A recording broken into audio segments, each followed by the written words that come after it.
On board the houseboat cruiser Suntan, P.O. Box 268, Daytona Beach, Florida, June 11, 1945.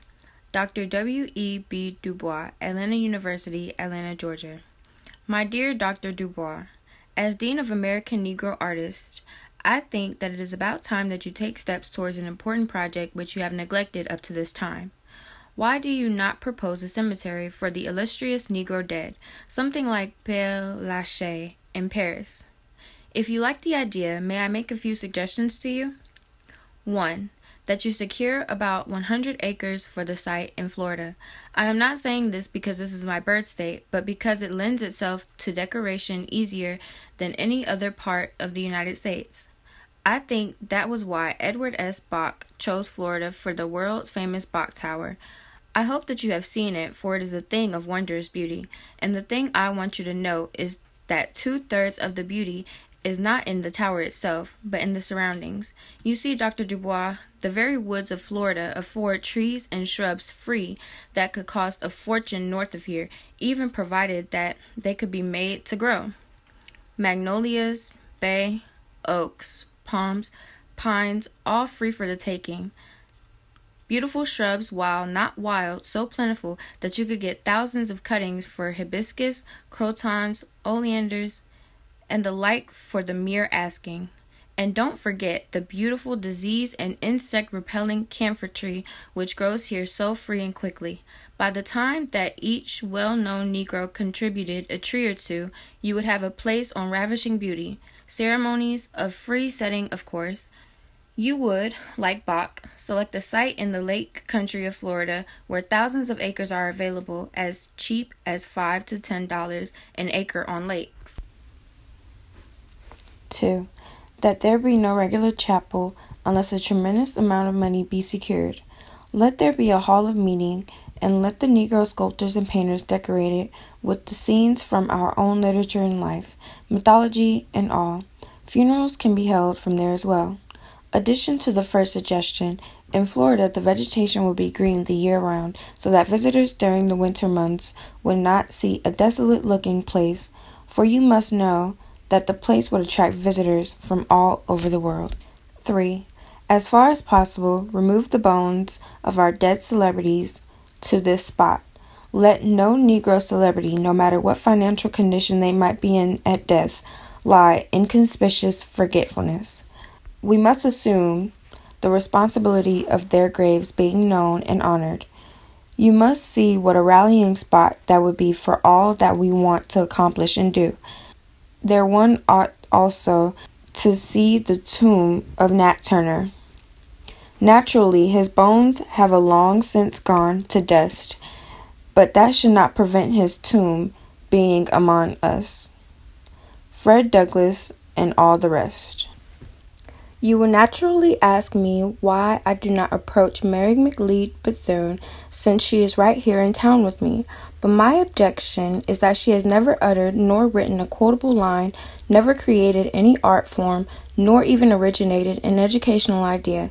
She has not even improved on any that have been originated, so I think that she should come into the thing later on. In fact, having made the suggestion to you, I shall do nothing more if you like the idea and take it up. I mean, nothing that is not asked of me. I am no organizer, and I know it. That is why I have never accepted any political appointment, though 3 have been offered to me since the war began. I like to sit and meditate and go on my way without strings, so that I can say what I want to. That is the precious little thing at present. Because the publishers seem frightened and cut everything out that seems strong, I have come to the conclusion that for the most part there is an agreement among them to clamp on the lid.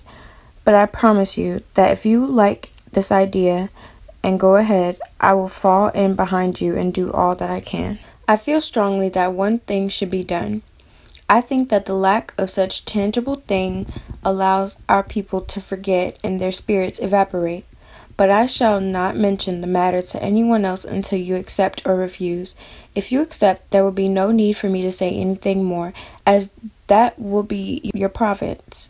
If you refuse, then maybe Walter White and the NAACP might take it up.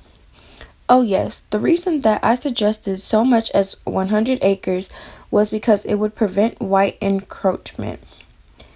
And besides, it would afford space for an artist colony if ever the need arose. You can call on me for the first contribution. If you came down to look over sites, I would save you a lot of trouble by driving you around to look, since I know the state pretty well. I think that I know where to get some mahogany from Central America for the inside woodwork of the building. Your own mind can furnish you plenty of details, so there is nothing more for me to say except congratulations on your stand at San Francisco, and may good wishes for the future. Sincerely, Zora Neale Hurston.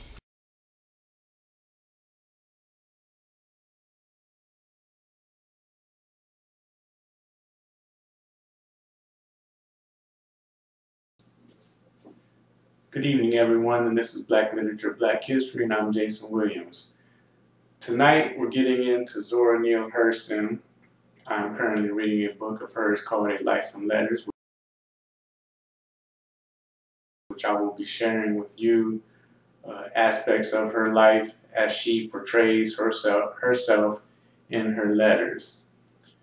In my previous videos, we did look at a letter that she had written to another poet called County Cullen, and in that letter, we see some of the things that she believes in, some of the things that she wants to fight for, and we get a feel for her personality as expressed through letters. And in my previous video, we looked at a piece that she had written, How It Feels to Be a Colored Me, which I got a lot of views on that, and I was really happy about that.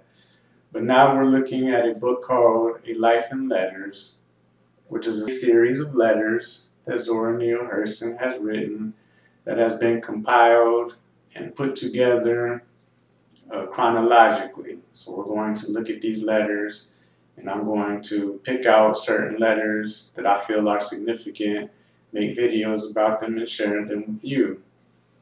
Now, Zora Neale Hurston is famous for writing Their Eyes Were Watching God. She was a very prominent figure during the Harlem Renaissance. Now, this letter that we just covered in the video that you just saw is a letter that she had written to W.B. Dubois. And this letter is very significant because in this letter she was calling for a cemetery to be built to commemorate black celebrities and black people in history who should be remembered for their deeds, for their acts, and for their contributions to black culture. And it's funny that she called out Nat Turner and Frederick Douglass, because just recently there was a very successful movie called A Birth of a Nation about Nat Turner, that's a commemoration to Nat Turner and the slavery revolt. And some people don't believe that that movie was successful. I believe that it was successful, and I really enjoyed that movie. And she also mentioned Frederick Douglass. And now those two men are remembered in history. But the very significant thing about this letter is that she wanted the cemetery to be built so that black people who make contributions to black culture don't fade into obscurity, be buried and forgotten, which is almost what happened to her. Zora Neale Hurston wrote Their Eyes Were Watching God, one of the best books ever written. If you haven't read it, you should read it, and we will be covering that as we go through the life of Zora Neale Hurston. When we get done with A Life in Letters, we're actually going to walk through Their Eyes Were Watching God. But she was buried in an unmarked grave.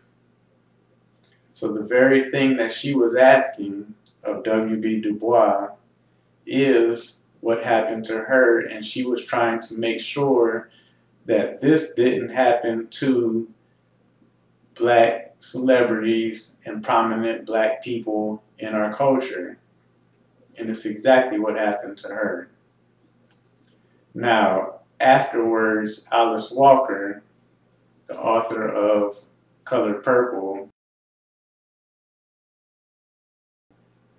found this unmarked grave and gave her the proper burial that she deserved for her contributions to Black literature.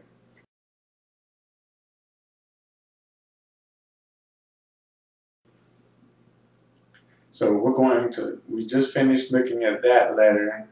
Many of the letters, we may not read them like we read this one, and I might just do videos, but I will give you receipts of everything that I'm talking about, because Zora Neale Hurston was very active in her lifetime. Like, for example, this letter that she wrote to W.E.B. Dubois is very respectful, but then she has other letters that she had written to other people going in on W.B. Dubois, because she was part of the Harlem Renaissance with Langston Hughes and Wallace Thurman and those who were trying to portray what was really going on in the Black community, where W.B. Dubois, Alan Locke, and the scholarly Blacks were trying to just give out information about